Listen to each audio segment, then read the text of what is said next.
Imagina despertar una mañana y descubrir que tu país ha sido declarado zona de influencia exclusiva de otra potencia sin que nadie te pregunte nada. ¿Qué sentirías si, de repente, un gobierno extranjero decidiera quién puede o puede gobernar onde vive en nombre de una supuesta estabilidad? Esa es la historia que se repite una y otra vez en América Latina desde el siglo XIX. Y hoy vuelve con fuerza en el caso de Venezuela. En este vídeo vamos a hacer algo diferente. En lugar de hablar con palabras difíciles, vamos a contar casi como una historia, como la vieja lógica de América. Para los americanos se transformó en América, para los intereses de Washington. Vamos a ver por qué la invasión a Venezuela no es un relámpago aislado, sino un capítulo más de una serie larga de intervenciones, presiones y golpes. Y sobre todo,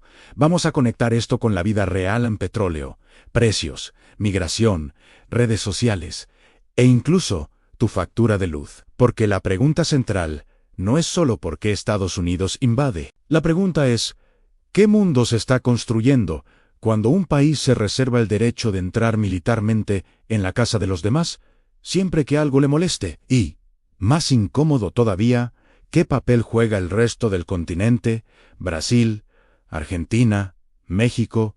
Cuando esto sucede, si te quedas hasta el final, vas a entender por qué lo que pasa en Venezuela hoy no es solo un problema venezolano. Es un espejo incómodo para toda América Latina, y también una señal de alarma sobre el futuro del sistema internacional. Para entender la invasión a Venezuela, primero hay que entender la mentalidad que la hace posible. Desde el siglo XIX, la élite de Estados Unidos mira al mapa del continente como si fuera un tablero propio. La idea básica es sencilla, aunque nunca se diga con estas palabras tan crudas en Europa, China o Rusia deben quedarse fuera del hemisferio, y cualquier país latinoamericano que se acerque demasiado a esas potencias será corregido. La famosa frase América para los americanos suena bonita, casi democrática. Parece una defensa del continente contra imperios europeos. Pero, en la práctica, el americanos se fue reduciendo a estadounidenses. La región entera empezó a ser tratada como un cinturón de seguridad alrededor del territorio principal de Estados Unidos. Eso significa que, para Washington, un gobierno que no obedece sus líneas rojas deja de ser solo un vecino incómodo y se convierte en una amenaza estratégica. Piensa en esto como en un patio trasero. No es una metáfora inocente. Cuando alguien dice, es mi patio trasero, no está hablando de igualdad, está hablando de propiedad. Si el césped crece demasiado, si el perro del vecino entra, si alguien monta una fiesta sin avisar, el dueño se siente autorizado a entrar, mandar, ordenar, incluso a derribar cosas. Esa es la actitud que se ha repetido frente a Cuba, Nicaragua, Panamá, Granada y ahora Venezuela. Cambian los presidentes, cambian los discursos, pero la idea central se mantiene. En el hemisferio occidental es una zona donde Estados Unidos se reserva un derecho especial de intervención. Con el tiempo, esa lógica fue recubierta de nuevos lenguajes. Primero la lucha contra los imperios europeos. Después, la defensa del mundo libre frente al comunismo. Más tarde, la guerra contra las drogas. Y en el siglo XXI la lucha contra el terrorismo, el crimen organizado y más recientemente, la corrupción y la crisis humanitaria. Cada época escoge sus palabras, pero la estructura de fondo es la misma cuando un país latinoamericano se sale del guión. Se activa el discurso de que algo hay que hacer para proteger la región. Es importante notar que esta mentalidad no vive solo en los discursos oficiales. Se reproduce en películas, series, noticiarios, hasta en videojuegos. Muchas veces, el público global se acostumbra a ver tropas estadounidenses cruzando fronteras como si fuera algo natural, casi inevitable, siempre con música heroica de fondo. Esto crea una normalidad peligrosa, la idea de que Estados Unidos no solo puede, sino que debe intervenir en otros países, mientras que cualquier otro estado que haga algo parecido es inmediatamente condenado. Cuando llega el caso venezolano, esta lógica ya está madura. Durante años, se fue construyendo la imagen de Venezuela como una mezcla de amenaza y desastre en crisis económica, autoritarismo, migración masiva, alianzas con Rusia, China e Irán, Al repetir estos elementos, sin parar, se prepara el terreno para que una intervención deje de parecer un escándalo y pase a ser vista por parte del público como la única salida. La narrativa de la misión salvadora se reaprovecha, solo que ahora el enemigo no es el comunismo soviético, sino un gobierno que controla grandes reservas de petróleo y no se alinea con Washington. Desde esta perspectiva, la invasión no aparece como una ruptura, sino como un paso lógico. Se presenta como el momento en que la Potencia decide dejar de solo sancionar y solo presionar para, supuestamente, resolver de una vez el problema. Lo que casi nunca se discute en los grandes noticiarios es que esa decisión está anclada en una mentalidad de jerarquía internacional. Algunos países son vistos como soberanos de pleno derecho, otros como espacios donde las reglas pueden flexibilizarse. La clave aquí es entender que esta visión no es solo un capricho de un presidente específico. Incluso cuando cambia el partido en el poder, existe una continuidad profunda en la forma de pensar la región. Ciertos países son tratados como aliados que merecen respeto diplomático, otros como piezas sustituibles en un tablero mayo. Venezuela, con su petróleo y su posición geográfica, fue colocada en la segunda categoría, especialmente después de la llegada de gobiernos que confrontaron abiertamente a Washington. Esta manera de organizar el mundo, donde unos mandan y otros deben aceptar, es lo que se suele llamar, de forma crítica, una visión imperial. No es necesario usar esa palabra todo el tiempo para entender el fenómeno. Basta observar el patrón en sí. Un país fuerte se siente autorizado a hacer cosas que prohibiría a los demás. Algo está desequilibrado, y es exactamente ese desequilibrio el que prepara el escenario para intervenciones militares bajo la máscara de la defensa, de la democracia o de la seguridad regional. Venezuela no se convierte en objetivo de una invasión de la noche a la mañana. Hay un largo proceso de desgaste, tanto interno como externo, que va transformando el país en una especie de símbolo. Por un lado, una crisis económica profunda, marcada por hiperinflación, escasez y deterioro de servicios básicos. Por otro, un enfrentamiento político cada vez más intenso entre gobierno y oposición, con denuncias de autoritarismo y de violaciones de derechos humanos. Pero, aunque todo eso sea real y grave, no basta para explicar por qué Venezuela recibe un tratamiento tan agresivo. Hay países con problemas igual o más serios que no se convierten en blanco de invasiones. Lo que diferencia a Venezuela es la combinación de tres elementos: enormes reservas de petróleo, alineamiento con potencias rivales de Estados Unidos, y un discurso político que cuestiona abiertamente la hegemonía estadounidense en la región. Imagina un país que se sienta sobre un tesoro energético gigantesco, en una época en la que el petróleo sigue siendo clave para la economía mundial, aunque todos hablen de transición energética. Ahora, añade a ese cuadro la decisión de usar ese recurso como instrumento de política externa, vendiendo a aliados estratégicos, cambiando contratos, renegociando deudas. No es solo una cuestión de gestión económica, es una señal de que ese país no acepta el papel que le fue asignado en el tablero global. Con el paso de los años, la narrativa sobre Venezuela se va polarizando para buena parte de los grandes medios occidentales. El país se convierte en ejemplo de todo lo que puede salir mal cuando un gobierno populista asume el poder. Para sectores más críticos del sistema internacional, Venezuela se vuelve símbolo de resistencia frente a la presión de Washington. Esta polarización genera un clima ideal para la escalada en cualquier noticia, cualquier protesta, cualquier enfrentamiento interno pasa a ser interpretado como prueba de una de las dos visiones extremas. Mientras tanto, las sanciones económicas van estrangulando la economía venezolana. Se bloquean cuentas, se dificultan transacciones, se persigue a empresas que negocian con el gobierno. En la práctica, esto significa menos ingresos para el país, más dificultades para importar alimentos y medicinas, más sufrimiento para la población. Pero, en vez de ser tratadas como una forma de castigo colectivo, estas medidas se venden como un mal necesario para presionar al gobierno a cambiar de rumbo. La crisis migratoria, con millones de venezolanos saliendo del país hacia otros destinos de América Latina y del mundo, añade otra capa de tensión. Cada persona que cruza la frontera lleva consigo una historia de pérdida, de frustración, de búsqueda de oportunidades. Las imágenes de éxodo son poderosas y muchas veces se utilizan para reforzar la idea de que algo radical debe ser hecho. Se crea un círculo vicioso. En la política de presión empeora la economía.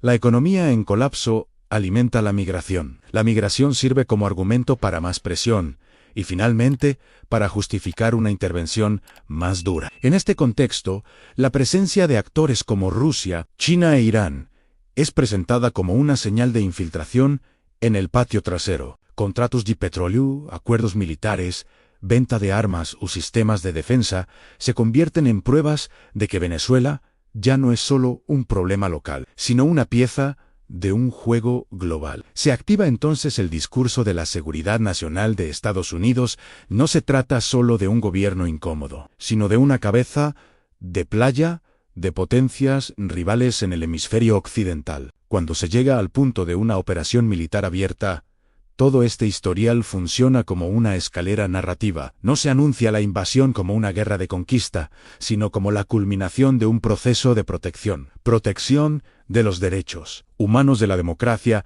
de la estabilidad regional, de las rutas energéticas, de las fronteras de Estados Unidos. Cada palabra está cuidadosamente escogida para que la intervención parezca no una violación de la soberanía, sino un acto de responsabilidad. Sin embargo, desde la perspectiva de América Latina, la imagen es muy distinta. Para muchos, ver tropas extranjeras entrando en un país del continente despierta memorias de golpes, dictaduras y ocupaciones anteriores. Aunque haya críticas fuertes al gobierno venezolano, existe también el temor de que se abra una puerta peligrosa ansí.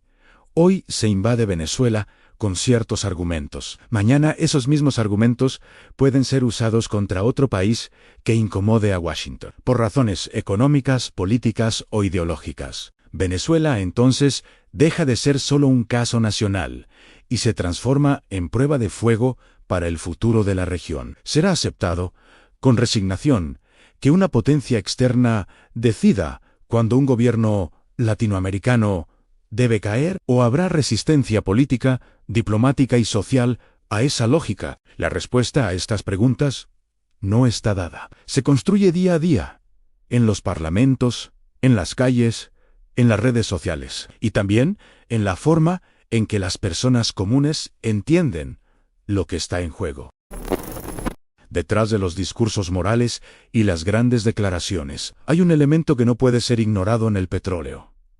Venezuela no es un país cualquiera en el mapa energético mundial. Sus reservas colocan al país en el centro de una disputa silenciosa, pero feroz, por el control de recursos estratégicos. Cuando una potencia habla de estabilidad en una región rica en petróleo, casi siempre está hablando también de garantizar acceso seguro y favorable a esos recursos. Durante décadas, las grandes empresas petroleras internacionales tuvieron un papel dominante en la explotación del crudo venezolano. Con los cambios políticos en el país, esa estructura se alteró a nacionalización, renegociación de contratos, entrada de nuevos socios extranjeros. Cada vez que se mueve una pieza en ese tablero, se tocan intereses gigantescos. No se trata solo de ganancias empresariales, se trata de la capacidad de un Estado, como Estados Unidos, para asegurar energía barata y confiable para su economía y su poder militar. Cuando se anuncia que, tras la invasión, el país ocupante va a administrar o supervisar las exportaciones de petróleo venezolano, la narrativa oficial suele hablar de proteger la riqueza del pueblo. Pero, en la práctica, lo que está en juego es quién decide a quién se vende, a qué precio y bajo qué condiciones. Esa decisión tiene impacto directo en mercados globales, en la relación con otros grandes compradores como China o India, y por supuesto, en los ingresos que quedan efectivamente en Venezuela para reconstruir hospitales, escuelas y infraestructuras destruidas. Sin embargo, reducir todo al petróleo también sería un error. Hay un costo humano enorme que se desata cuando se opta por la vía militar. Cada bombardeo, cada operación especial, cada enfrentamiento urbano deja cicatrices que van mucho más allá de las estadísticas oficiales. Familias desplazadas, barrios destruidos, trauma psicológico, ruptura de lazos comunitarios, son elementos que raramente aparecen en los informes estratégicos, pero que definen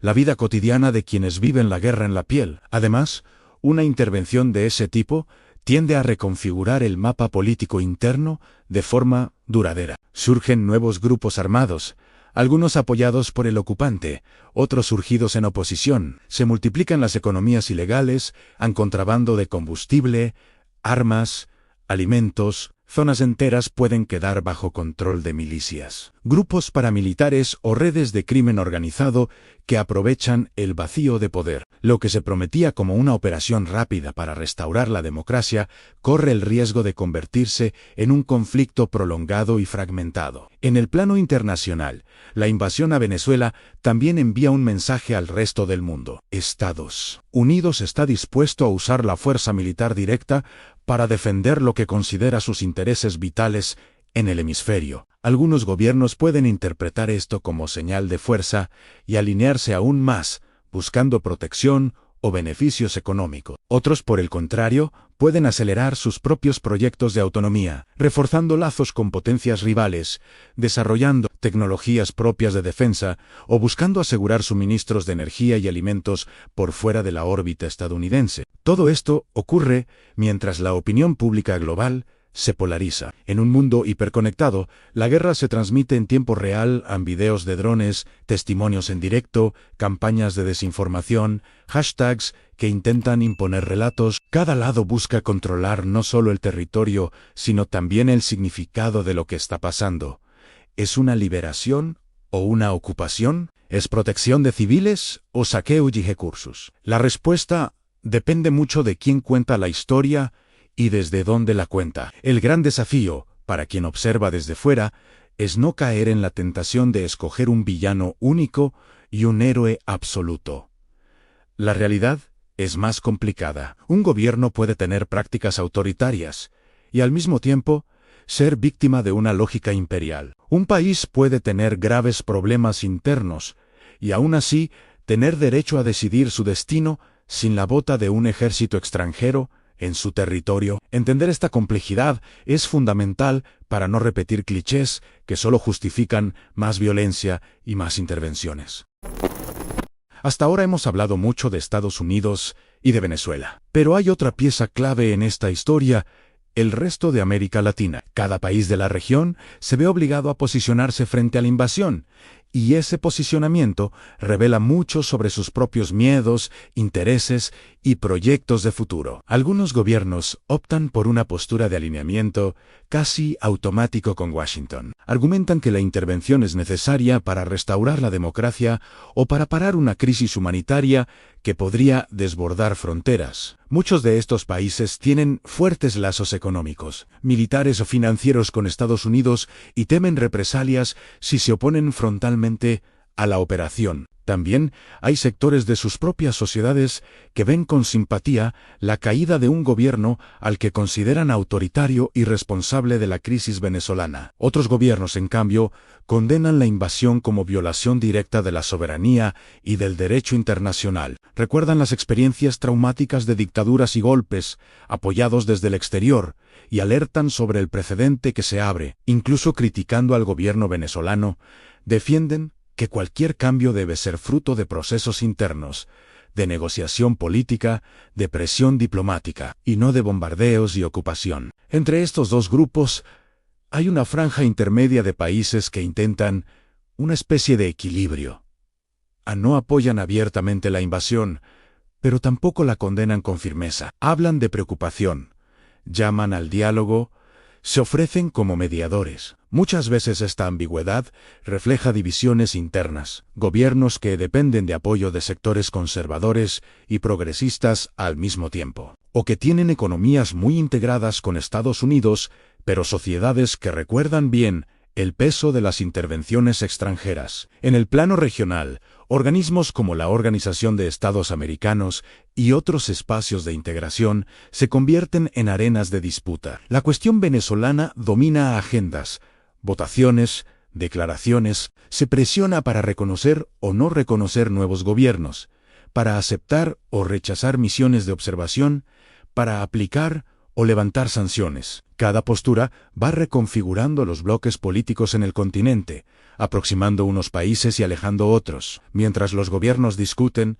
las sociedades civiles también se movilizan. En varias capitales surgen manifestaciones a favor y en contra de la invasión. Unos marchan con banderas de Venezuela y carteles contra el imperialismo. Otros celebran la caída de un gobierno al que culpan por la miseria y la migración. Las redes sociales se llenan de debates, pero también de desinformación, imágenes sacadas de contexto, teorías conspirativas. La batalla por el relato se libra tanto en la calle como en la pantalla. La gran pregunta es si América Latina será capaz de construir una respuesta propia, que no sea simple eco de los intereses de una potencia externa. Eso significa discutir seriamente temas incómodos: dependencia económica, cooperación militar, integración energética, mecanismos regionales de resolución de conflictos. Significa también mirar con honestidad las propias fragilidades democráticas y los propios autoritarismos internos, para que la defensa de la soberanía no se convierta en excusa para tolerar violaciones de derechos humanos. La invasión a Venezuela coloca al continente frente a un espejo. Obliga a preguntarse: ¿queremos seguir viviendo en una región donde el cambio de gobierno puede ser decidido en Washington? ¿O queremos construir un espacio donde los conflictos se resuelvan con reglas claras, respetadas por todos, sin la sombra permanente de la intervención externa? No hay respuesta fácil, pero hay una certeza al no decidir. También es una decisión. La pasividad frente a un caso así envía una señal sobre lo que el continente está dispuesto a aceptar en el futuro. Hoy, Venezuela es el escenario visible de una disputa que va mucho más allá de sus fronteras. Es la punta del iceberg de una lógica que trata a América Latina como zona de maniobra y no como conjunto de países soberanos. Cada bomba que cae, cada contrato de petróleo que se negocia sin la voz real del pueblo venezolano, refuerza la idea de que algunos tienen derecho a decidir por los demás. La pregunta que queda para ti, que está viendo este vídeo, es directa. ¿Vas a aceptar esta normalidad como si fuera inevitable? ¿O vas a cuestionarla? No hace falta ser especialista en geopolítica para entender lo que está en juego. Hace falta, sobre todo, interés en no quedarse con la versión más cómoda de la historia. Si quieres continuar explorando estos temas con explicaciones claras y sin adornos, suscríbete al canal, activa las notificaciones y comparte este vídeo con quien todavía piensa que lo que pasa en Venezuela no tiene nada que ver con el resto del continente. Porque al final, la próxima frontera que alguien decida cruzar sin permiso puede estar mucho más cerca de tu casa de lo que imaginas.